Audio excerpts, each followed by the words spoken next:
Merci Philippe Tabarot de nous accompagner pendant cette première demi-heure. Vous êtes élu des Alpes-Maritimes, membre du groupe Les Républicains et rapporteur du texte sur la limitation du droit de grève. On va longuement en parler dans quelques instants. Mais d'abord un mot sur l'actualité. On l'a vu dans le journal, Gérald Darmanin qui détaille donc ce matin le dispositif de sécurisation des Jeux Olympiques et qui maintient la cérémonie d'ouverture sur la Seine. Il a raison. Écoutez, il a raison de prendre toutes les précautions nécessaires, puisque pas besoin de rappeler que le pays est dans un état aujourd'hui qui laisse craindre un certain nombre d'actions. Malheureusement, dans l'histoire des Jeux Olympiques, on a vu que cet événement sportif international exceptionnel, la manifestation la plus médiatisée au monde, a souvent été la cible d'un certain nombre d'attentats réussis ou déjoués. Et il faut prendre toutes les précautions. On a 4000 personnes qui vont nous regarder dans le monde entier. Des milliards même. Là, il y a 1 million de personnes. Oui, 4000, un peu 4 plus. Milliards.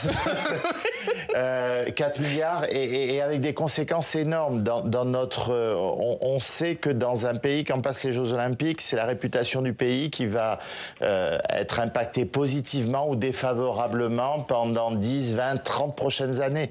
Donc c'est vraiment un rendez-vous crucial et j'espère qu'on mettra tous les moyens, qu'on donnera également moyens aux forces de police de pouvoir œuvrer. Je profite de l'occasion pour rappeler que dans cette maison, nous avons voté une proposition de loi sur la sûreté dans les transports qui va concerner les Jeux Olympiques pour renforcer les pouvoirs dans les transports en commun qui sont souvent un réceptacle du terrorisme. La loi qui va être votée à l'Assemblée dans quelques semaines devrait revenir au Sénat en commission mixte paritaire et j'espère qu'elle sera adoptée. C'est un petit chaînon manquant aujourd'hui qui peut aussi être important dans ce secteur si particulier des transports. Et le Sénat qui a aussi travaillé sur la sécurité des JO. Le rapport sera remis demain. On en parlera évidemment jeudi. On sera avec François-Noël Buffet et Agnès Canaillet qui est la rapporteure du texte. L'autre sujet, c'est la question des déficits. Les Républicains tiennent ce soir une nuit de l'économie dans un contexte évidemment marqué par le dérapage du déficit public. Bruno Le Maire dit que lors de l'examen du budget, vous, les LR, avez proposé 124 milliards de dépenses supplémentaires. Est-ce que vous êtes les mieux placés du coup pour donner des leçons d'économie? Écoutez, dans cette maison du Sénat, en tout cas régulièrement, que ce soit le président Retailleau, que ce soit le rapporteur du budget Jean-François Husson ou Christine Lavarde, ont rappelé les dérapages budgétaires qu'on voyait venir progressivement. Le gouvernement était dans la dénégation pratiquement en permanence et on s'aperçoit aujourd'hui que la situation est grave. On le voit, 173 milliards de déficit supplémentaire, une dette à 3000 milliards, donc l'heure est grave. Et quelque part, ce qui est grave, c'est que le gouvernement n'ait pas joué la transparence et a joué clairement l'insincérité. Et quand on parle d'insincérité dans un budget, c'est tout à fait ce qu'il ne faut pas faire. C'est la base d'un mensonge, je dirais, au plus haut sommet de l'État. Et c'est quelque chose de grave, comme l'ont rappelé mes collègues. Il y a une réunion aujourd'hui à Bercy avec les élus locaux. Est-ce que pour vous, les collectivités qui représentent 20% de la dépense publique doivent contribuer à l'effort de redressement des comptes? Ils représentent 20% de la dépense publique, mais principalement de l'investissement. C'est important de le dire. 10% seulement de la dette.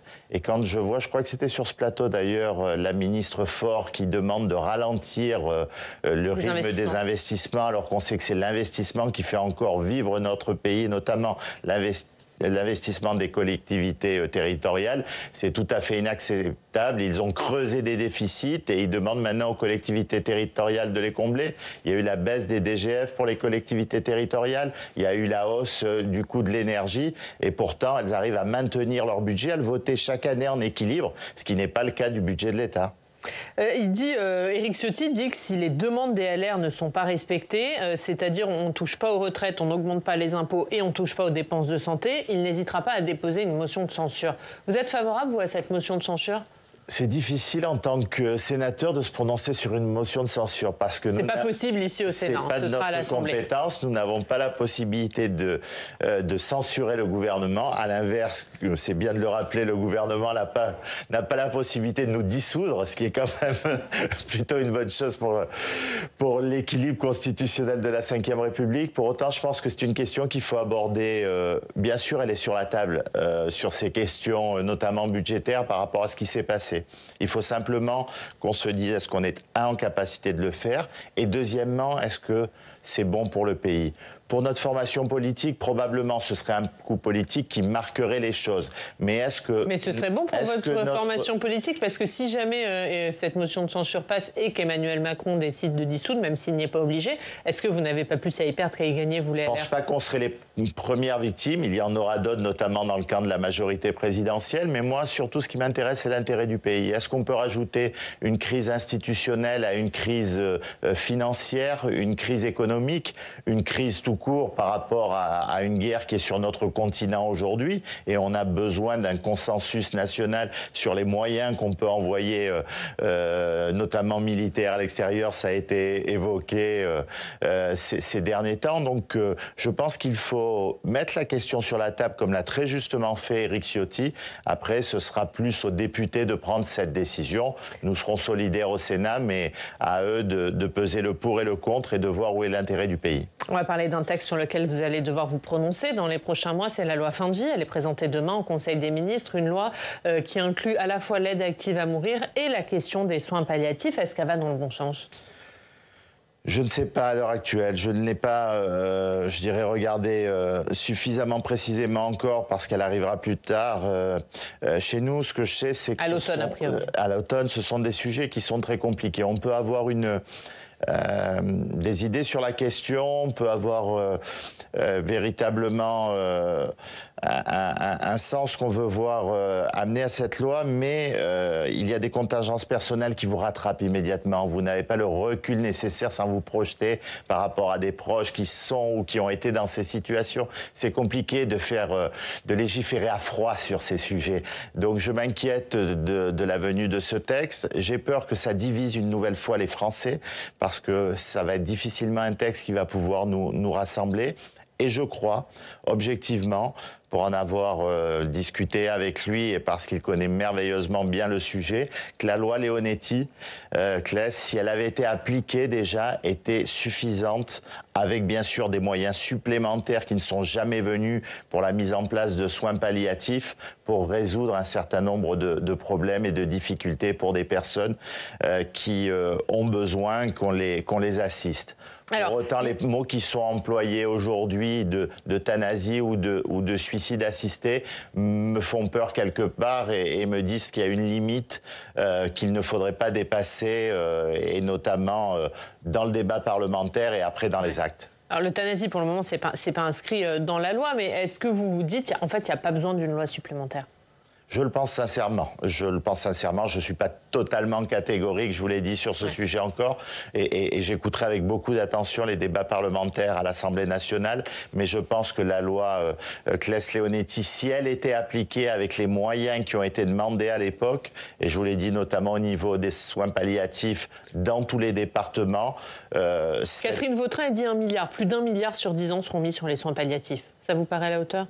Ça me paraît à la hauteur dans le sens où si c'est tenu et si on arrive à couvrir l'ensemble du territoire national, je pense que c'est la solution plutôt que d'aller vers des solutions qui soient plus radicales et qui, quelque part, m'inquiètent. On va parler d'une séance qui aura lieu cet après-midi au Sénat. Vous suivez, vous particulièrement ici, les questions de transport. Et qui dit transport dit parfois grève, notamment au moment des vacances. Alors pour limiter ça, la majorité sénatoriale met une proposition de loi sur la table. Vous en êtes le rapporteur. Elle sera donc examinée cet après-midi. On va voir ce qu'elle contient avec Audrey Vuettaz.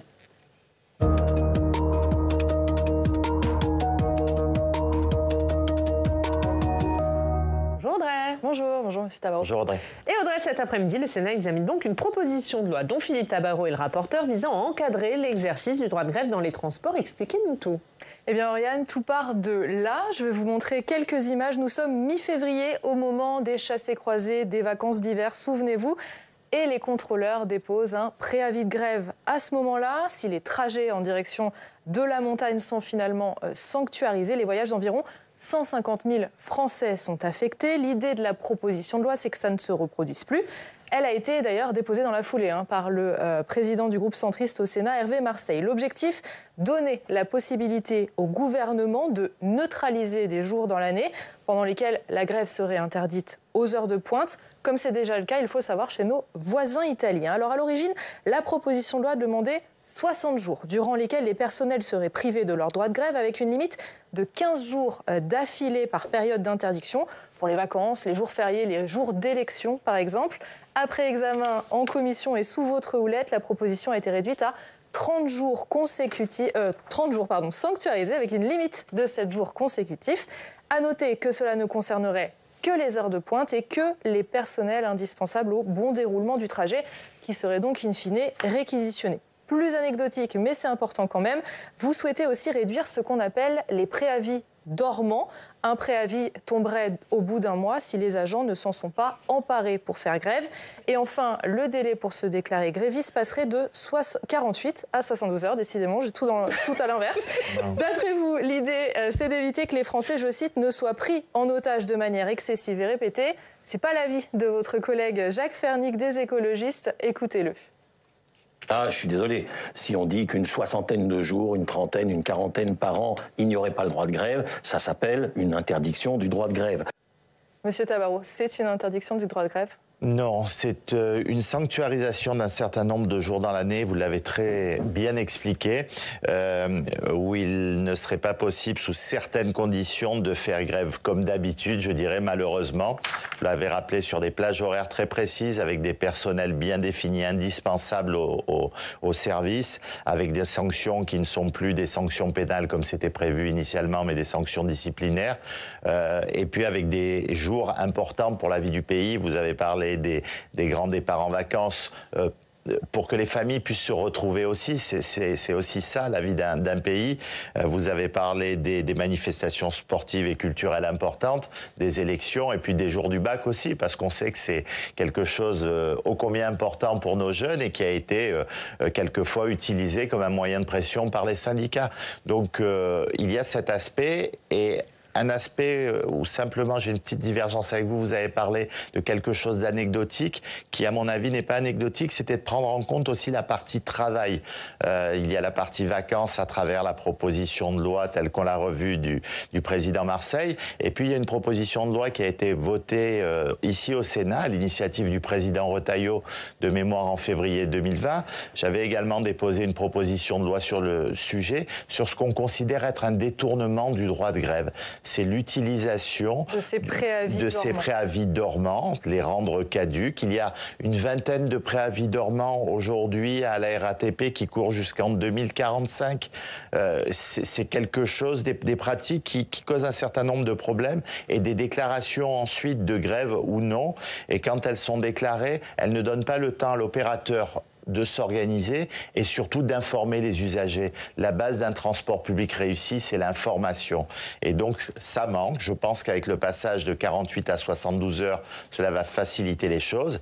Et puis, éviter des pratiques qui sont clairement des détournements du droit de grève, comme les grèves de 59 minutes en plein milieu de la journée, où ensuite les agents ne vont plus retravailler parce que le service est totalement désorganisé.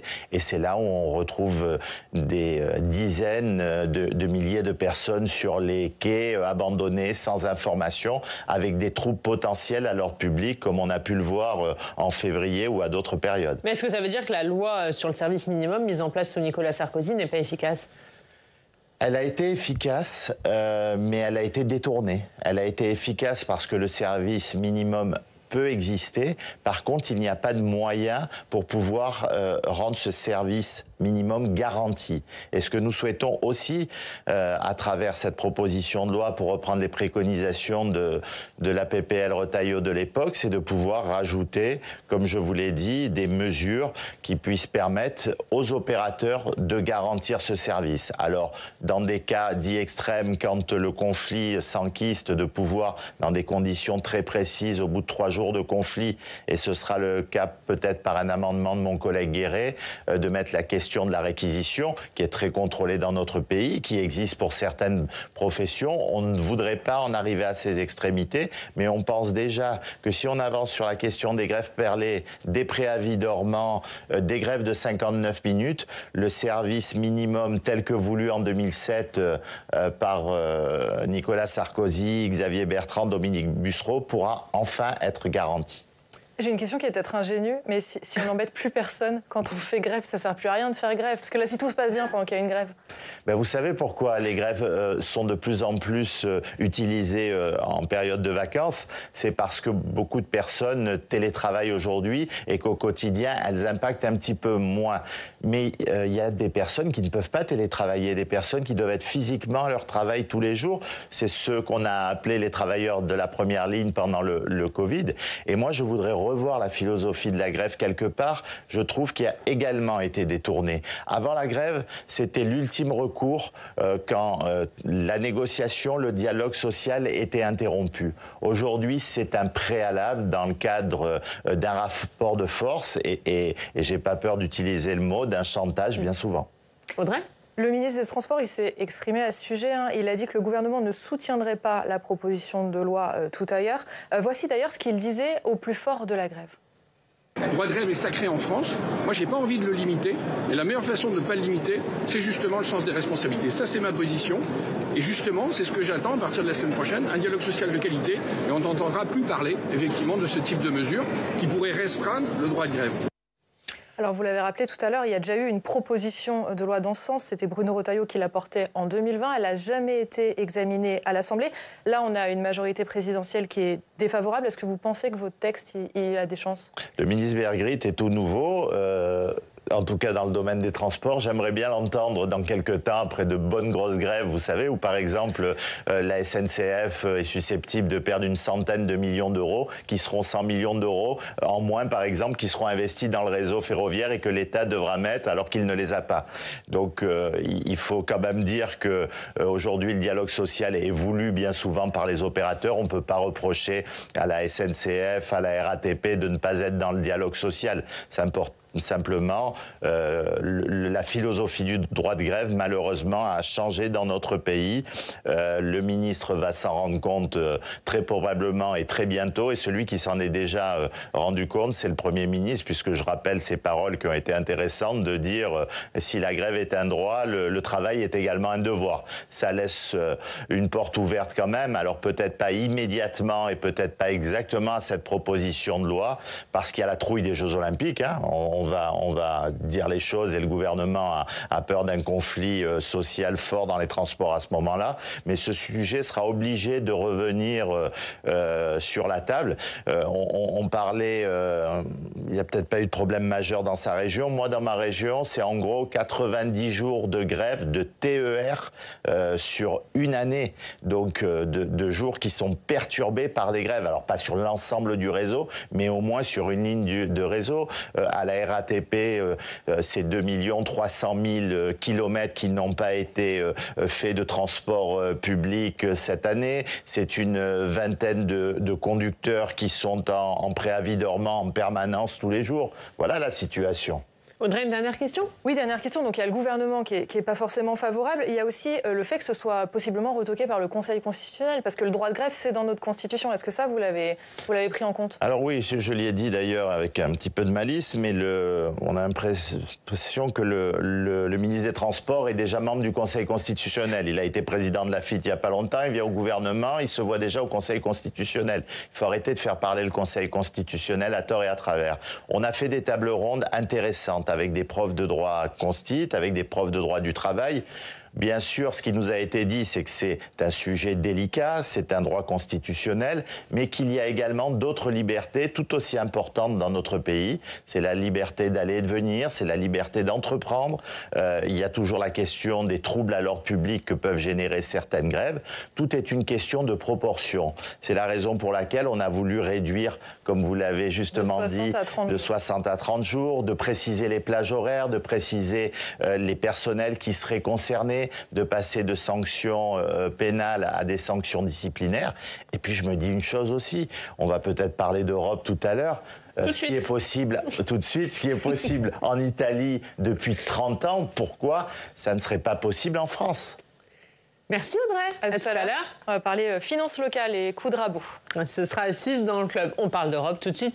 C'est l'actualité chez vous. On va dans les Alpes-Maritimes à Nice où on retrouve Denis Caro dans le beau studio de Nice Matin. Bonjour Denis. Merci beaucoup d'être avec nous, directeur des rédactions du groupe Nice Matin. Et Denis, on est à 2 mois, jour pour jour, des élections européennes et vous avez choisi d'en faire votre dossier.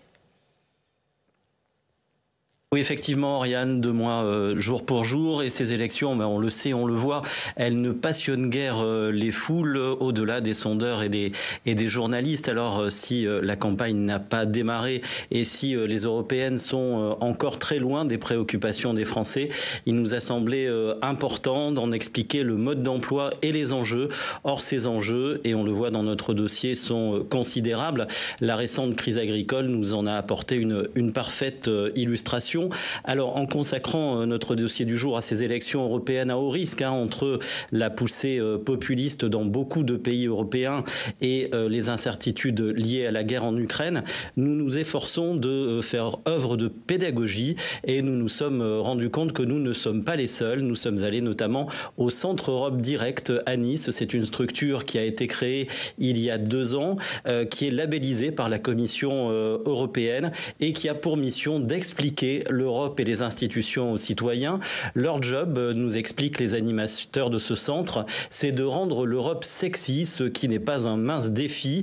Ils visent particulièrement les jeunes qui, nous expliquent-ils, ont très souvent beaucoup d'idées fausses sur l'Europe, et des jeunes, on le voit notamment dans les sondages, qui sont de plus en plus tentés par le Rassemblement national et Jordan Bardella. Alors j'en viens à ma question, Philippe Tabarot.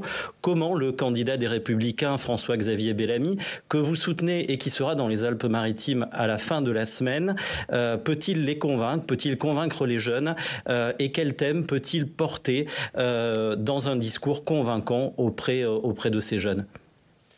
Écoutez, j'espère surtout qu'on restera sur une campagne européenne. Malheureusement, ça semble pour l'instant pas être le cas, mais c'est la vraie réponse à apporter. Qu'est-ce qui compte aujourd'hui, c'est de savoir qui on va envoyer à l'Europe et pourquoi faire. Si on reste sur ce sujet, il est évident que les 32% qui sont donnés à M. Bardella, et notamment au niveau des jeunes, on ne retrouvera pas ce score, parce qu'on s'est aperçu qu'au Parlement, c'était un petit peu une coquille vide. Et puis, c'est paradoxal, le Rassemblement national attaque beaucoup les institutions européennes et souhaite systématiquement être représenté et très représenté dans les institutions européennes.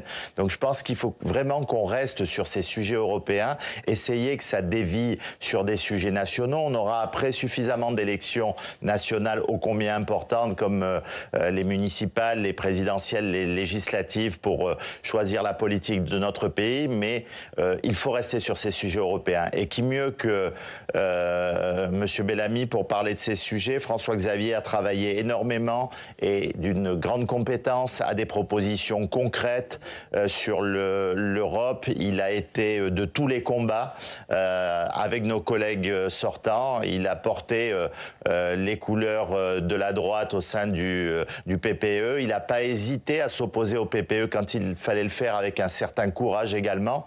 Donc moi, ce que je dis à nos concitoyens et plus particulièrement à nos jeunes, on ne choisit pas son candidat sur TikTok ou sur un autre réseau social parce que c'est la grande spécialité de M. Bardella. On le fait sur le sérieux des propositions, le sérieux du travail qui a été accompli, et je pense qu'à ce niveau-là, personne ne peut être à la hauteur de M. Bellamy. Denis, un dernier mot? Vous avez eu toutes vos réponses. Oui, non, un dernier mot. On voit que François-Xavier Bellamy et la liste des Républicains tournent autour de 7,5-8%. Ça ne décolle pas. Est-ce qu'il y a un vrai risque pour l'avenir des Républicains si le score de François-Xavier Bellamy est encore plus faible que ça? Je ne vais pas vous mentir, surtout pas à vous, cher Denis Caro. On a l'occasion de se côtoyer dans notre beau département. Je vous dirais simplement que bien sûr que la barre des 5% est un vrai sujet. Pas tant pour la symbolique que ça représente, mais voilà, si notre parti n'était pas représenté demain au sein de l'Europe et notamment du PPE, ça pourrait avoir des conséquences importantes. Par contre, il y a d'autres enjeux aussi, parce que avoir voir par exemple le candidat de la majorité présidentielle qui est en train de tourner autour de 15%. C'est aussi une barre qui lui permet d'être représenté demain, mais qui est catastrophique pour un parti au pouvoir. Le score de Marion Maréchal, qui était annoncé beaucoup plus haut et qui tournerait également au niveau de 5%, même un petit peu en dessous du nôtre, aurait également des conséquences et serait probablement le symbole et la fin du parti d'Éric Zemmour. Donc il y a des enjeux, pas que pour les Républicains, mais pour un certain nombre de partis dans cette élection qui a toujours été un piège, une élection ô combien compliquée de l'élection européenne. Mais j'espère, encore une fois, je le redis, que les électeurs resteront sur des motivations européennes et pas sur des sujets nationaux qui viendront bien plus tard dans les autres élections. Merci Philippe Tabarot. Merci. On remercie Denis Caro et la une de Nice Matin européenne. La bascule, c'est à la une de votre journal. Merci beaucoup Denis d'avoir été avec nous. Merci Philippe Tabarot. Dans 20 minutes, dans le Club des Territoires, on va parler des finances et notamment des finances locales. Les élus locaux vont-ils devoir se serrer la ceinture? On en débat dans le club. On en parle tout de suite avec notre invité David Lisnard nous rejoint.